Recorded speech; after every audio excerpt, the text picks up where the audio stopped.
since like 2017 or 18. It's been quite a while. So just kind of a tradition that I've been continuously doing. So hopefully if you are into the NBA, make sure you obviously subscribe to the channel, like the video. If you do like the video, it definitely helps out a lot for this channel, this video, YouTube's algorithm, all that fun stuff. And we're just going to be doing a NBA mock draft for the 2023 NBA draft. I guess that's kind of it. Yeah, like the video, comment who you think is going to go where, what big trades you think are going to happen. If you're a big time sports guy like myself, maybe some players you're very interested in, maybe if you want to talk about the rest of the draft, the second round, all that stuff, let me know down in the comments. And yeah, let's get started. By the way, I am currently filming this a little bit earlier in the night. I'm filming this around midnight, which I know is not very early, but if you guys hear any background noise, my neighbor's talking, loud cars driving by. I usually film around like 1:30, 2 o'clock in the morning, but I'm trying to film a little bit earlier in the night. You can go ahead and like the video for how late I stay up and try to record these videos, but anyways, I'm on fanspo.com doing a mock lottery. Let's see, I think we're going to stay just doing the first round. I'm going to at least, title it the first round, but it's going to be the lottery. I might just want to look over the other players. I don't want it to end as soon as I'm done with the lottery, so I'm just going to put the first round. We're going to do the NBA, and I'm going to be doing this based off of the ESPN's draft board, so that they're going to recommend me players based off of the ESPN's official mock drafts and how their big boards are, but I'm going to be doing it my own way. So let's start this draft, and here we are with the 2023 Jake Baller ASMR mock draft with the first overall pick, the San Antonio Spurs. Interesting. No, not really interesting. With the first overall pick, I think the San Antonio Spurs are going to pick... No, it's going to be Victor Wembanyama out of France. 7'5", freak of nature, Victor Wembanyama. Interesting. I've had a lot of people in a lot of my ASMR live streams, which, by the way, I did an ASMR live stream yesterday. If you missed out, go ahead and check it out. It's on my live section on my channel. I think he's going to be really good, like really, really, really, really good. People call him like the next, I don't know, this generation's Hakeem Olajuwon. Now, I don't think he's going to be that good. I don't think he's going to be generational. I don't think he's going to be the next LeBron, the next GOAT debate type of NBA player, but I do think he's going to be a potential, number one option on a title contending team. I can see him being like a Rudy Gobert with an offensive game type of player. Like, I see him being just like a freak, but not like a GOAT debate type of player, but a very good one. Going number one to the Spurs. I think that's kind of a no-duh thing. Number 2 overall pick is where the draft apparently officially starts, and this mock is based off of what I think might happen, so keep that in mind.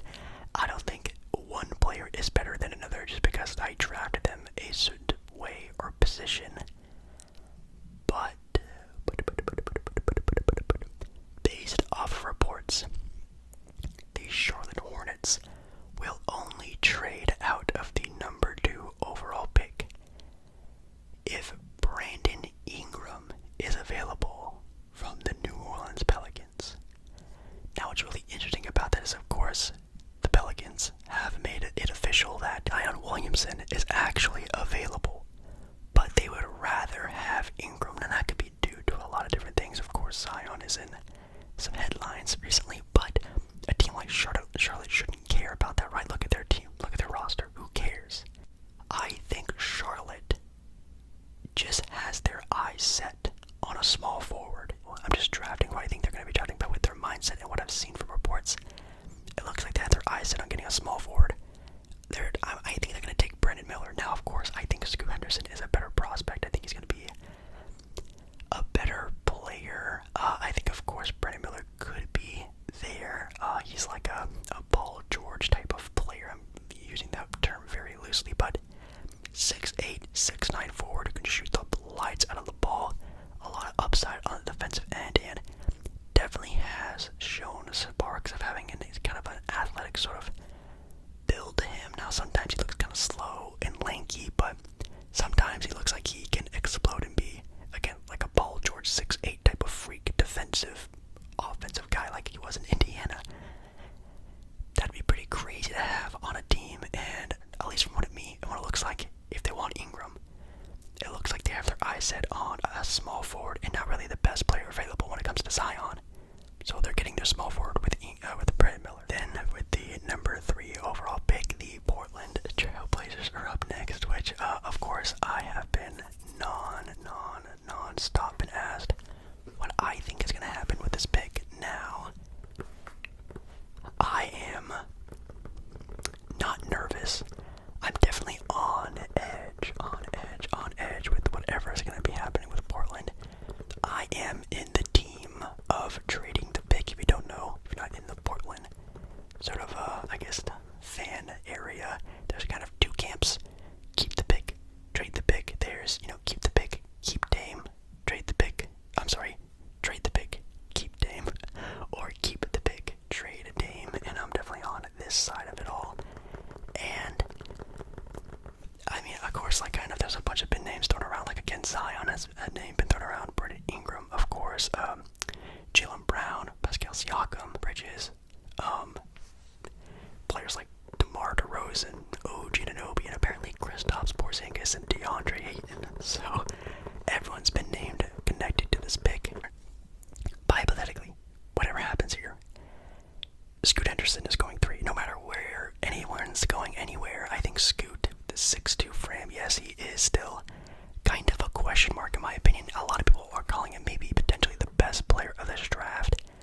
He's kind of compared to like MVP Derrick Rose, a smaller Russell Westbrook, maybe more closer to like a Ja Morant type of player, which is good, but I don't know, man. It's a big if, it's a big ask. You just hope that this guy sort of just locks in and gets it done. It looks like he can, but whoever gets him at 3 is going to be having a guard of the future. Kind of another fiery pick here we have at number 4 with the Houston Rockets, and I think, according to reports, that James Harden has actually been reports of, wanting to join the Houston Rockets, but as of recently, it seems like the 76ers might be making a big run to keep him. And if I'm going this again based off of recent reports, like I did with Charlotte, I'm going to do the same thing with the Houston Rockets. They might be saying James Harden's slipping away from their fingers, and they really need a point guard. Rockets pick up Ahmed Thompson from the, where is it called? It's not the G League. Overtime Elite. I don't know. Some weird league out there, but this guy, athlete, just absurdity type of athlete. He's 6'7", point guard, facilitator, defender, definitely gets up and down the court, a lot of energy, and his mindset is really great. I've seen a couple of his interviews, and just he loves to ask a lot of questions, and that's really important, especially when it comes to a young talent, especially when it becomes a point guard. We have the Detroit Pistons at number 5. Now, this is also when it gets kind of tough. They obviously don't need a guard. They don't really need any more bigs. So they might go with another forward. And when it comes to forwards, I think, of course, Cam Whitmore and Jarris Walker are the two big dogs there. They did trade Sadiq Bey this past year. Now their 3 spot is kind of open, but they do have Bogdanovic, who can play the 3 or the 4. So it kind of just depends on where you feel Bogdanovic can really be in a better position, or you just take the best of the 2. And in my opinion, I am going to bet they move Bogdanovic to the small forward position. I think they draft Jarris Walker. Now I know they have Wiseman. They have, of course, now apparently Jarris Walker. Then they also have, didn't they have, Marvin Bagley, and they also have Jalen Duren, that's his name. A lot of bigs, and you're adding in another big, but Jarris Walker's upside is insanity, and if he hits, he's going to hit really hard for this team.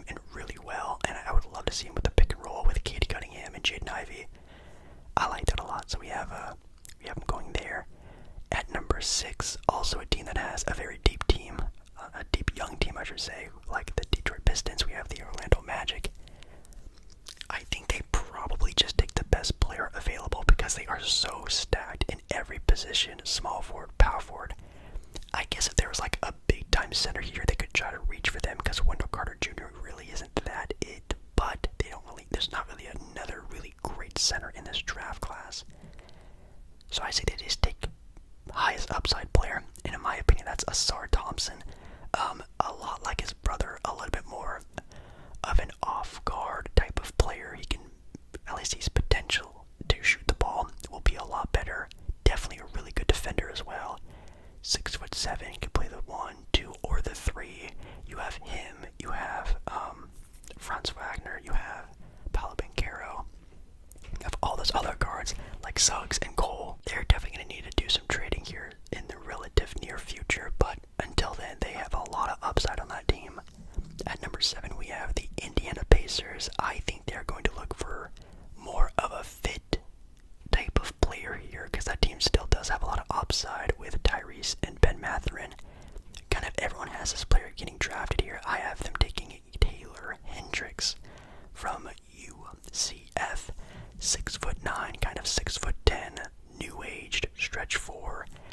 Him next to Miles Turner would be amazing, and they pretty much find their next starter for years and years and years to come with a sort of rebuilding next to Tyrese and Ben Mathurin. I think that is low-key kind of perfect. Now, you could maybe convince me to pick Cam Whitmore, but Cam Whitmore, Ben Mathurin, trying to mix those guys two together at the same time might not really work out so well. I'd rather them focus all of their sort of wing guard focus on Ben Mathurin instead of having to split that up between Mathurin and Cam.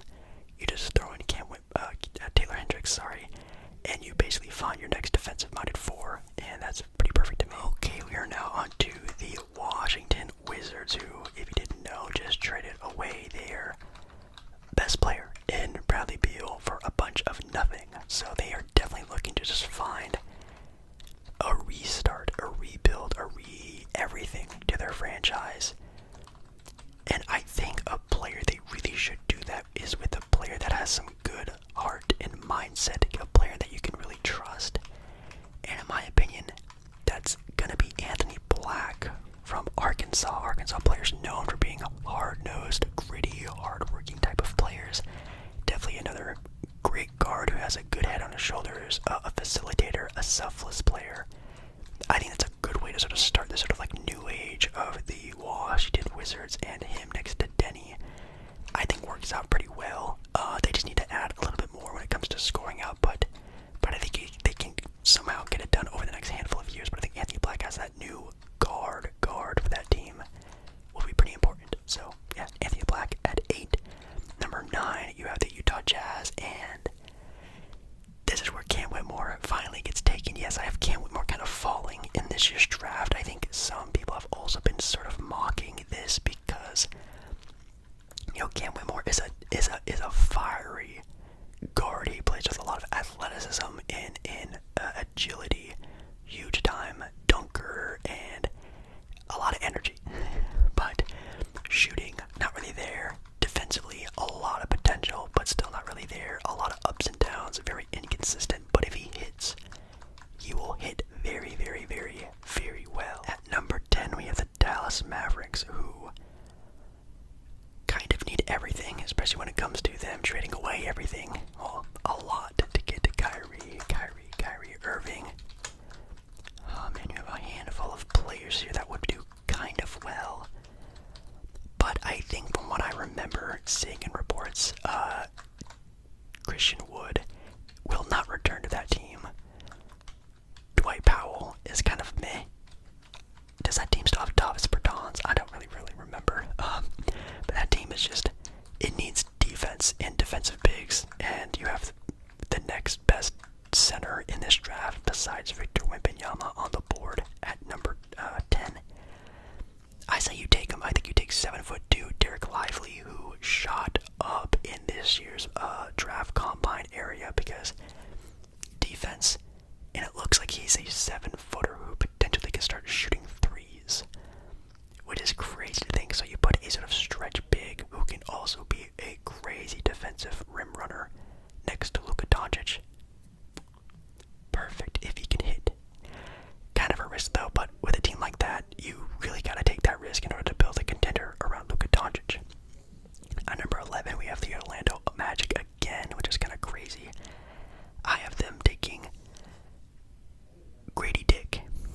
Yes, that is the name of a player. Grady Dick from Kansas. A shooter, which is definitely what they need. They need some guys who can stretch the floor a little bit. You have a ball handler in a Sar, Palapincaro, Franz Wagner, even Marco Fultz is a ball handler. They have a lot of guys who control the basketball a lot. They need guys to put it in the hoop, and Grady Dick, a great shooter coming out of Kansas, I think he's really going to help out a lot. I think he shot nearly 40% from 3, which will be great for a team that may be looking to sneak into the play-in next year. Number 12, we have the Oklahoma City Thunder. Kind of a tough one to sort of catch on, but in my opinion, they don't really need another point guard. Of course, with SGA, they have Lou Dort, who's not really a point guard, but you know what I mean. They have another guard, a shorter guard. They could really, I guess, I could go that direction, but in my opinion, that team is also a team that needs a little bit more shooting, a little bit more three-point shots. I had them kind of going for a little bit of a reach here and taking a Jordan Hawkins from Connecticut, UConn Husky. Just won a national championship with the UConn Huskies, and 16 points on the year, a good shooter, not the craziest defender, but that team is already pretty stacked with good defense. Adding a little bit of stretch, three-point shooting next to SGA, I think is pretty amazing, and even if he just comes off the bench, he's a player that can hit and be a really good sort of six-man. That could be amazing for that really good young squad. The 13th pick, you have the Toronto Raptors up next. Could be a pick that gets traded. It kind of has to see what Toronto even does. It seems like sometimes they look like they're going to rebuild, and sometimes they look like they're trying to build a imaginary championship team. I have no idea. But with guard Fred VanVleet looking like he's not going to be sticking around in Toronto, I think he declined his player option. They're probably going to look for a new starting point guard from that roster, that team. And there are a couple of good point guards that are still here on the board, but in my opinion, I think one of them is definitely a little bit more ready for that role and a little bit more defensive-minded, plays for a great school in Kentucky. I think they're going to take Cason Wallace from Kentucky, who's sort of known as, I think, the best, at least perimeter defender in this year's draft. I think him next to OG would be absolutely insane to try to get past in the backcourt. So if they do sort of stick with this pick, I think taking him would be nice. I think it's either him or Nick Smith Jr. Those are kind of the toss-up players I have for that spot. Yeah, number 14, and this is technically the end of the lottery. We have the Pelicans, who again are definitely a team that has a interesting sort of a couple set of days to figure out what they're going to do with their franchise, because right now it looks like they are looking to turn in a big direction. But anyways, in this hypothetical situation, they keep their pick at 14. They still have Zion. They still have Ingram. Now, I guess they could just take the best player available when it comes to the 14th pick, because they already have CJ and they have Jose Alvarado. They just drafted a guard last year with Dyson Daniels. Do they really want to go again with a guard? I think they probably do. I think they probably just pick the best guard available. Jalen Hood Safino, I think is how you pronounce his last name, is, I guess, ranked as the number 1 best guard. And maybe I would believe that, but in my opinion, Kobe Buffkin and Nick Smith Jr., I think we're going to make a jump for this spot, and I don't know if either of these players worked out for New Orleans. Maybe they did, maybe they didn't. I think for the sake of just the mock draft, I'll have them taking Nick Smith Jr., 6'5", lanky defending guard from Arkansas again. Arkansas, known to being sort of very rugged, hard-nosed, hard-working players. It can be a guard that can come off the bench, maybe learn a couple things here and there from Jose Alvarado, and just be another scrappy ball handler for the New Orleans Pelicans and whatever they want to do with their future. Honestly, think that's not that bad. And yeah, that's already the end of the lottery. So we still have some players left here on the draft board. Like again, Jalen Hood, Safino. I think Kobe Buffkin could be a riser in this draft. I think a lot of players were kind of surprised, or sorry, a lot of teams were surprised about him coming into workouts. I've been hearing a lot of good things about him. Anyone else? Bryce Sensabaugh out of Ohio State averaged 16 points and 5 rebounds, 48% efficient field goal percentage, which is actually a pretty nice little stat line there. 3-point per shooting is actually pretty good. If any team just needs like a nice scoring guard, I think he could be someone that also rises a lot with Bryce Sensabaugh. Noah Clowney out of Alabama, teammates next to, of course, Brandon Miller, and athletic freak, super high upside swing of a player. I mean, someone, I don't know, like the Pelicans, who maybe they do trade Zion and they do find they need to find sort of a power forward project. I think definitely Noah Clowney could be him. Leonard Miller is a player that a lot of people are very high on. He's sort of just a G League guy who kind of had a lot of intangibles that you'd really like, being a sort of like 6'9", a very lanky, defending, potentially high upside on offense type of player. Anyone else?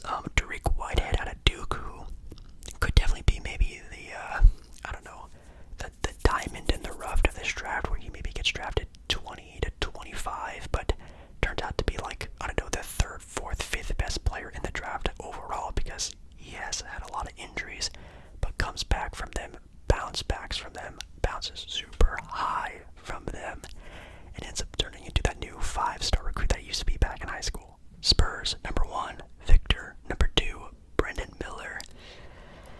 Oh, that's so tough. I do not know what Charlotte is going to do. That is just going to be insane to watch what happens with them. But again, if they want Brandon Ingram, from reports of them trading it away, it looks like they have their eyes set on getting a small forward. They might as well take Brandon Miller if they do not are able to get, I guess, Brandon Ingram. Scoot at number 3 probably will get traded. I have no idea. Will it be for Zion? Will it be for Siakam? Will it be for blah blah blah? I hope so, but if not, hey man, Scoot Henderson. Pretty exciting to watch. Don't be surprised if this is also Amen Thompson. Don't be surprised. Anyways, at 4, Amen Thompson. Again, if Harden is reported to go back to the 76ers, Houston needs a true point guard. 5, Jarris Walker. 6, Asar Thompson. 7, Taylor Hendricks. 8, Anthony Black. 9, Cam Whitmore. Kind of a faller, but a high upside guy for the Utah Jazz. You can't take that chance on him, and I honestly think it's probably going to pay off, to be completely honest. 10, Dallas could also be a team that trades this pick away. I've seen reports of maybe DeAndre Ayton. I have no idea how that is now, since the Suns did get Bradley Beal, but Dallas needs defensive-minded big, Derek Lively. 11, Grady Dick. 12th, Jordan Hawkins. 13th, Cason Wallace, the new starting point guard for the Toronto Raptors. I think kind of makes sense there. 14th, Nick Smith Jr. I think that makes a pretty good sort of lottery, sort of mock. Definitely let me know down in the comments if you have any sort of like risers or fallers, players that you really like, players you think